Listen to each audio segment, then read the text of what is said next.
Aujourd'hui, on va se pencher sur un concept assez fascinant tiré du livre Silence radio et séduction d'Ognier Erduval. L'idée forte, c'est qu'après une rupture, le silence, c'est pas juste un vide, c'est une vraie stratégie. C'est ça.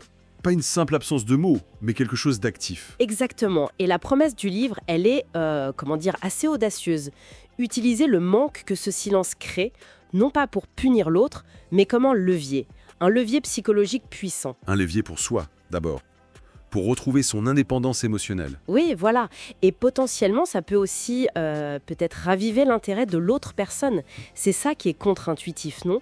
Comment une absence peut faire ça? C'est toute la question. Et c'est ce qu'on va essayer de comprendre un peu mieux. Alors, le premier pilier de la pensée d'Erduval, c'est vraiment cette idée de la puissance du manque. Il dit que l'attachement, paradoxalement, il se nourrit parfois plus de la rareté que de la présence constante.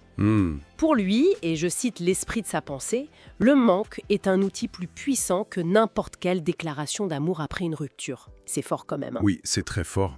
Et ce qui est intéressant, c'est l'explication psychologique qu'il y a derrière, selon lui. Pourquoi le silence attirerait?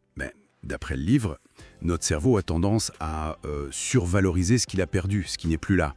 Ça pique la curiosité, ça sème le doute chez l'ex. Forcément. Oui, il y a cette idée que le mystère est plus séduisant que la transparence. En coupant le contact, net, la personne qui fait le silence radio, elle reprend aussi un peu le contrôle, tu vois? D'accord, le contrôle de la situation, de la narration. Voilà, ça perturbe la dynamique habituelle, où souvent c'est celui qui part qui mène la danse en quelque sorte. C'est une lecture intéressante de la dynamique post-rupture, mais Erduval insiste bien, ce n'est pas juste un jeu de pouvoir, c'est ça?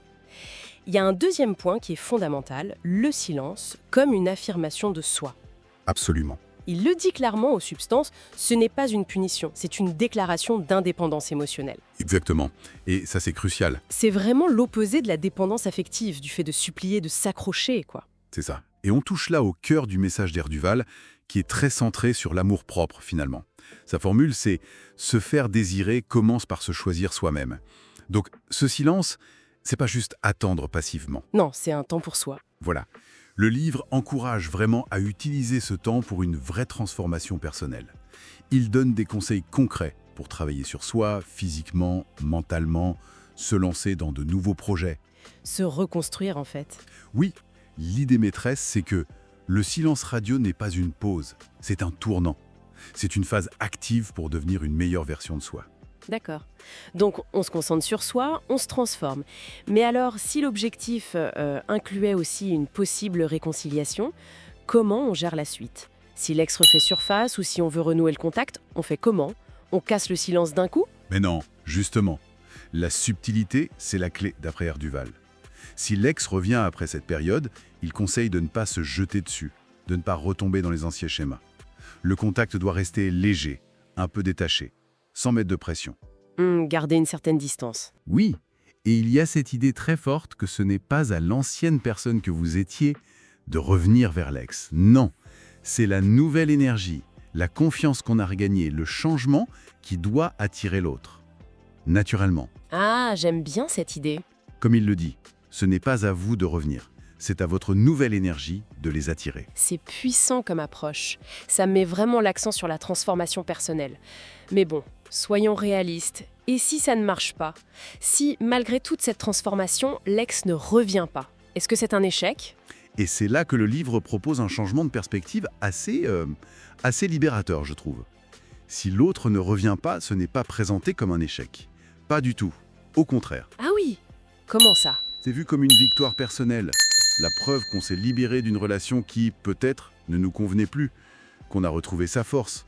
Il y a une phrase qui résume bien ça. « Celui qui ne revient pas après ton silence ne méritait pas ta présence. » C'est direct. Oui.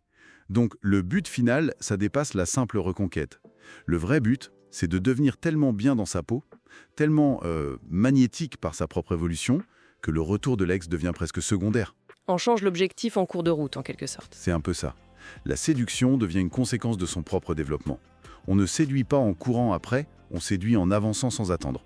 Donc pour résumer le message clé de Silence radio et séduction d'Ognier Erduval, ce serait que cette technique, c'est moins une recette pour récupérer quelqu'un. Plus qu'un chemin vers soi. Voilà, un chemin vers la reconstruction personnelle.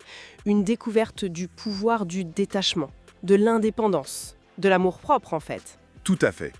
Et ça nous laisse avec une question intéressante pour finir, non? R. Duval nous invite à réfléchir. Où se situe le vrai pouvoir après une rupture? Est-ce que c'est vraiment dans la capacité à faire revenir l'autre? Ou est-ce que c'est plutôt dans la capacité à se retrouver soi-même? À devenir une personne tellement épanouie, tellement attirante par elle-même, que le retour de l'autre devienne juste une option, pas une nécessité? Au fond, la vraie quête après une séparation, c'est quoi?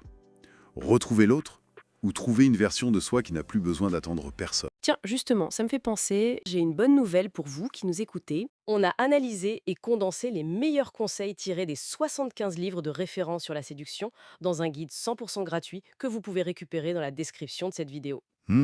75 livres. C'est la promesse d'un raccourci incroyable, un gain de temps fou pour qui s'intéresse à ça. Et surtout, il vous donne un plan d'action clair pour séduire plus facilement, avec naturel et confiance, rien à voir avec ce qu'on peut déjà trouver sur Internet. Profitez-en tant qu'il est gratuit.